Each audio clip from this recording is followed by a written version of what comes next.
Right, this is a poem called Broken. Mirror, mirror, off the wall, how did you come to drop and fall?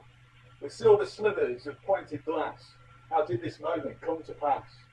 The telling crash of noise abound, a multitude of divisions bound, strewn across the slippery floor, you fell and now you are no more, than a memory of what used to be, a reflection now you cannot see.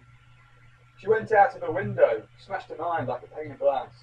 When she spoke, it was like sharp glass all around me. Her clear-cut logic cut deep with transparency. Disasters say so much, so clearly and precisely, but with such profound impact as to never to come out nicely.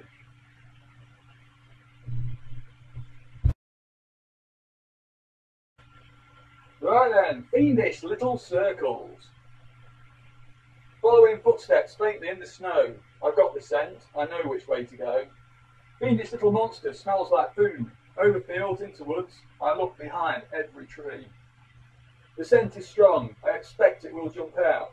I hear myself breathing whilst quietly looking about. Suddenly in my face, a smiling circle with a frown. I smack him over the head, terminally beat him down. Left in excited shock, I'm ready to eat, starting at the bottom with its candy-flavoured feet. I feel other monsters watching from afar, eyes blinking in the darkness, little bastards.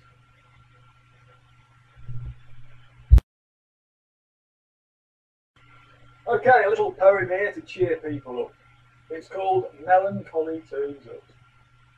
I'm fast asleep, the rain pours down on this winter's day. My room is dark, the sky outside is grey. I'm like climbing up a cliff face while gravity pulls me down. One jump, that's all it takes, just one slip to get me down. The icy ledge is my life, I'm feeling pretty cold. Dreaming I can feel my feet slipping from my hold. It's just another day, as I wake up I feel sad. Waiting for work at 2 o'clock, something I wish I never had. Turn up the stereo, play some jazz, man. Lay back in bed, I'm an avid jazz fan. A watch on my wrist, ticking away the second hand. I'm conscious of the time because I'll soon be in demand. Deep down inside I've got the blues. Waiting for work, it's just bad news. It's Monday afternoon, I'm starting work soon. Turn up the tape, it's a sad jazz tune. Rain has stopped, but the wind howls by. Clouds move fast across a winter's cold and sunny sky. I'm drinking cups of coffee, tasting pretty sour. Sitting on my bed, I've been contemplating here for almost an hour. I'm listening to some more jazz music on my stereo, whilst waiting for work on late shift, but I don't want to go.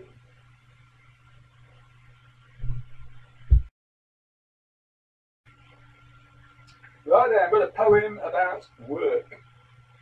It's called Sunday Night, Monday Morning. I get in bed from rain I hide, under covers deep inside, where I like to be, where my bed and I seem to agree. I'm tired, a physical state. A humming in my ears tells me I'm up too late. With legs like jelly, feet like lead, I feel I am the living dead.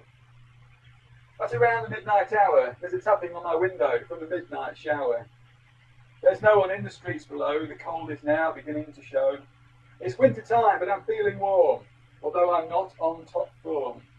A manic Monday lies ahead, so in the meantime I'll savour this moment in bed. I wait to hear traffic below, to see outside falling snow. I smell fried breakfast waiting to be washed down with a mug of tea. It's Monday morning, lazy and still. I'll ring up work, tell them I'm ill.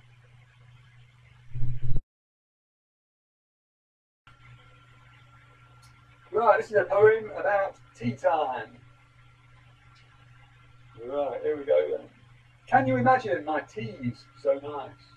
Sweet with sugar, full of spice, making me sigh. I was hungry and blue. Her sponge was a beauty, and fluffy, it's true.